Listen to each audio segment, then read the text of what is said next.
Okay, this is screencast 13 of the Royal Conservatoire of Scotland Introduction to Vectorworks screencasts.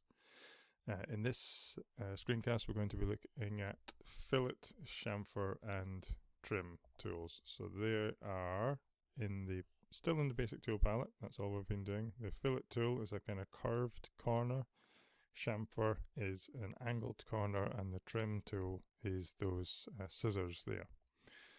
So we'll start by drawing a rectangle, and for reasons that will become clear soon, then we need to kind of know the size of the rectangle in order to make decisions in a minute. So I'm not just going to draw a rectangle without knowing the size. So let's get into these numbers again. 2440 by 1220, which are numbers everyone should remember. That's an 8 by 4. It's a bit of steel deck. It's a sheet of plywood in the workshop. Good numbers to get in your head. 2440, 1220, 8 foot by 4 foot. Very approximate. Couple of mil in it, but we call them 2440s and 1220s. So first off, the fillet tool. So this tool here. Now the three options, we have standard mode, split mode and trim mode.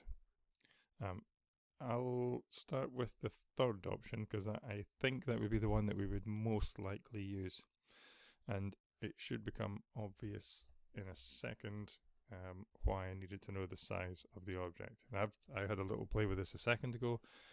So I had the right number in the fillet radius. So what was the number that was in the box when I started the program was 25. Now, I don't know what the number in your fillet radius is, but on a 2440 by 1220 object, if I keep that fillet radius at 25 and do click, click, nothing will appear to happen. If I zoom in, we can see a very small rounded corner there. But I'll just Control Z that back out again. If you're trying to fillet corners and nothing appears to happen, check the size of your rectangle or your object, kind of right angled cornered object, and the fillet radius. It might be a case that you're drawing a full room, and want to round off one corner, and you've got something like a 5mm radius on a room that's 7 meters wide. Of course it's not going to show. So I'm going to make that number up to a number which will be far more obvious so we can demo the tools. So I'm going to take it up to 250, which is where it was when I started this screencast. So back to that tool again, we then choose one side, then the other side, and it rounds the corner. It's rounded the corner or filleted the corner and then trimmed off the excess.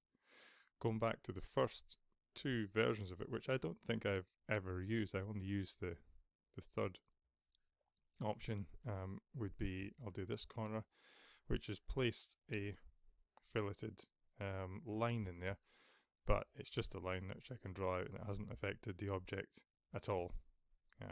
Might be useful in some circumstances, I just don't think I've used it.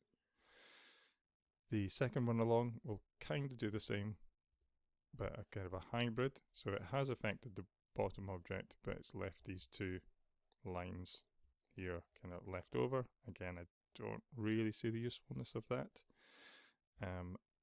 unless these were important dimensions that we wanted to get from the action. And back to the tool again that I think we use most often, which is to fillet and trim. Click, click, and there's the corner. Okay, so that's that tool. I will draw another rectangle, which would be, and again I'm just using the floating toolbar, 2440 tab 1220, getting to the habit of doing that. I'll just put it down a little closer so I can zoom in a little bit more. The next tool is the chamfer tool. So it's a kind of similar in the fact that we have a standard mode. So if I click on the corner and a corner, and I need to kind of pay attention to the numbers again. This is the default numbers that have come up because I haven't used this this tool, so 25 and 25. That's going to make, again, a very small chamfered corner. So I'll just Command Z out of that, and I'll make these into a bigger numbers. Now the preferences here, chamfer tool preferences, the first and second lines, they don't have to be equal. I mean, that's a 45-degree chamfered corner. I can make these offset. You could have 350 on one side and 200 on the other, for example. And then when we do our corners, we have a kind of an offset kind of chamfer there. So it really depends. Probably more useful in the workshops than on stage. But again, the first two options is that kind of making the line but not affecting the base object, splitting the base object but leaving the lines, and the third one I think we use most often. Use those same numbers again. I missed the click there, as the second side didn't glow red when I clicked, and that's all that happened. It just said no, it didn't understand. So there's my first line and second line. Again, within the preferences, we can define this first and second lines, which is what I did. We could define the angle. What angle do I want to make the chamfer? Or you could actually define the chamfer line length. So let's put in just an odd number, 283. If that was important, that would be a kind of tricky thing to work out. But there we've got the that line there, which if I choose the unconstrained linear dimension tool, I'll go over these in a minute, but this one here will measure angled lines, and I do click, click, 283.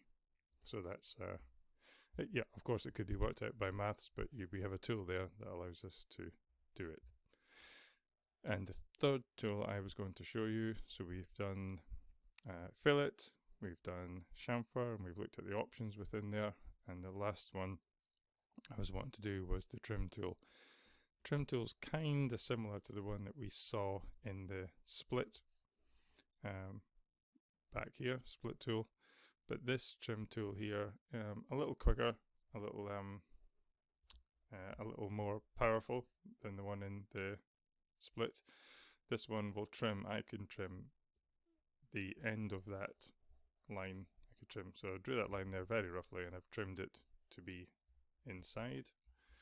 I can trim this part off the line. I could trim that part. So I could trim, draw that line, draw that basic shape there, draw a line through it, trim off the bits I don't need, and there's a new object there. So could be quite powerful. It's just a more powerful version of the split tool. Split tool is a little different. This one can allow us to tidy up ragged edges, overshooting lines, and possibly even allow us some quite powerful editing in complex rooms and complex spaces and complex shapes. Play with all of them. Don't skip through these tutorials. Take your time. Use these tools so that they are your go-to tools when you're drawing your more complicated shapes, and so you're not fudging around trying to draw a shape like that with the polyline tool, which would be pretty difficult. Again, I'm just doing it roughly, but to do that accurately would be pretty difficult, especially if that line there was the defined 283 or whatever it was. That's going to be a tricky old thing to do with the polyline tool. Multiple ways of doing things as always, so having a good knowledge of the variety of tools at your disposal is critical. Play around with these things, and I will see you in the next screencast.